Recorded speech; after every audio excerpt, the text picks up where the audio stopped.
E aí, segundo vídeo discutindo o conceito de imperialismo e apresentando algumas características inerentes a ele, certo?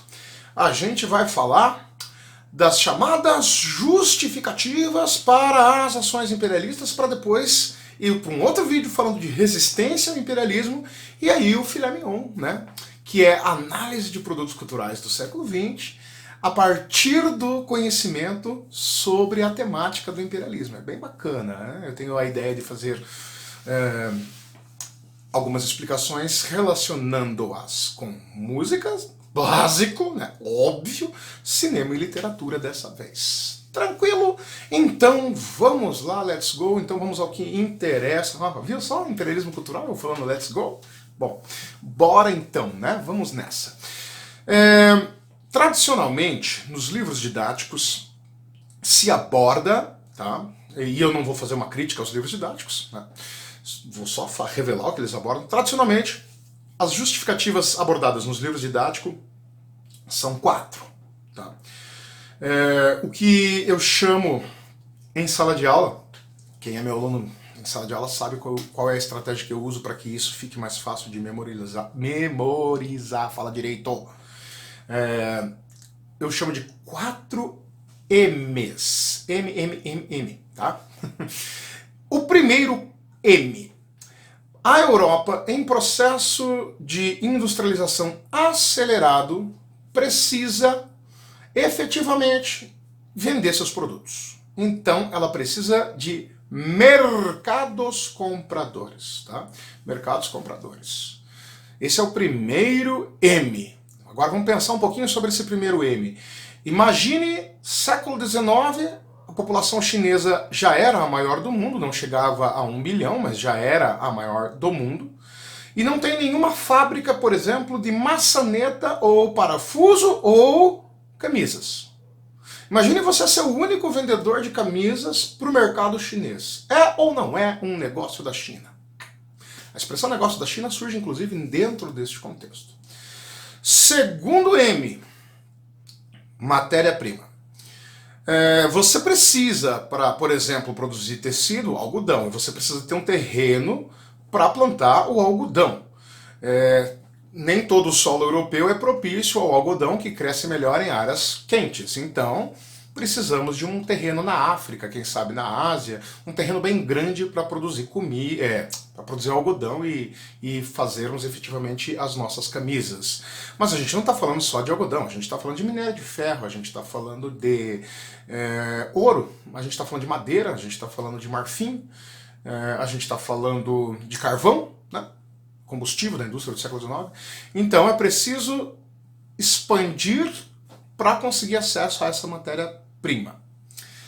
Terceiro M, mão de obra barata.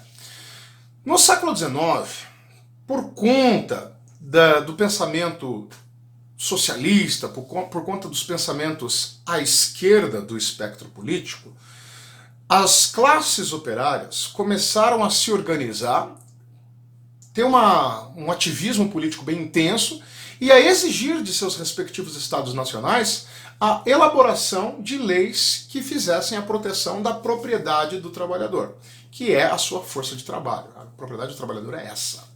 Então começam a surgir leis trabalhistas na Europa, na Inglaterra, na Alemanha, na Itália. Tudo isso começa a ganhar bastante força, a ganhar bastante corpo. Em locais como África do Sul, Nigéria, Índia, você não tem governos fortes, você não tem indústria, então é possível de repente você instalar uma fábrica ali e não ter que necessariamente obedecer os mesmos rigores da legislação trabalhista europeia.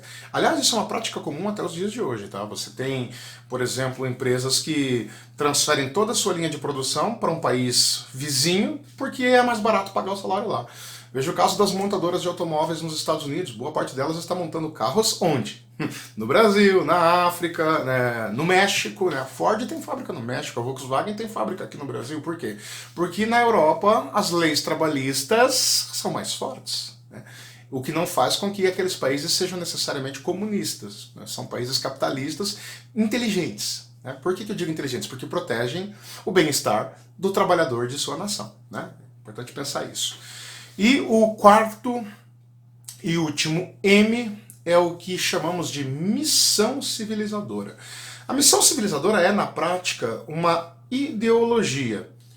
Um outro momento eu faço um vídeo falando sobre o conceito de ideologia, porque é um conceito que é muito caro e, em linhas gerais, eu vejo as pessoas utilizando ele de uma maneira muito confusa, muito fraca, inclusive. Mas, enfim.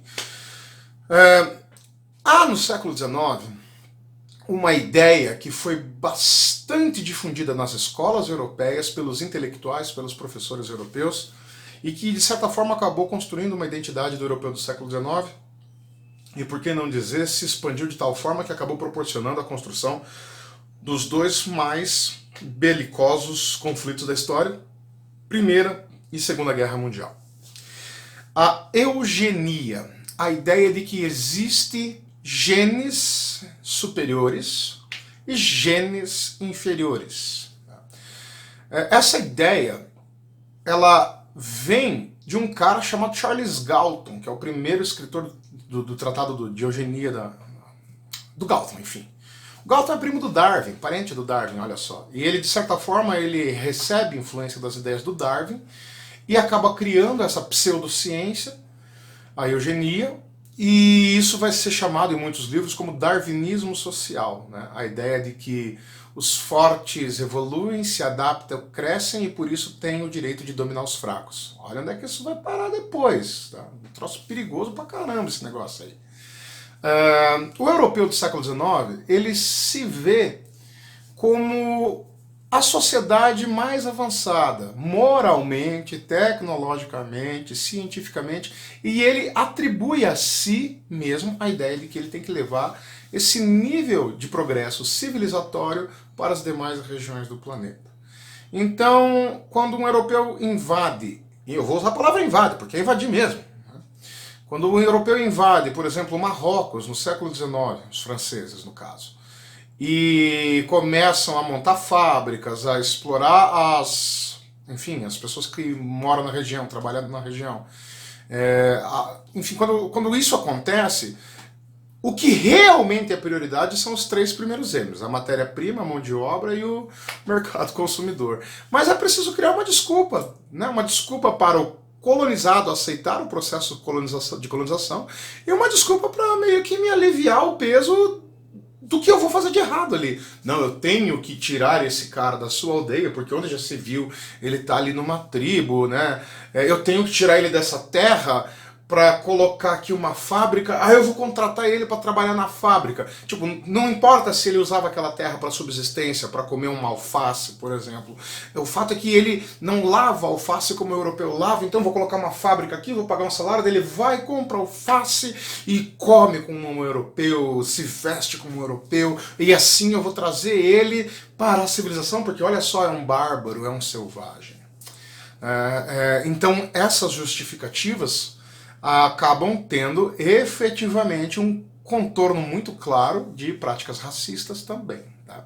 Então essas são as chamadas 4 justificativas do imperialismo, e fica aí o convite para vocês estudarem um pouco mais sobre o tema, tem bastante material na internet, certo?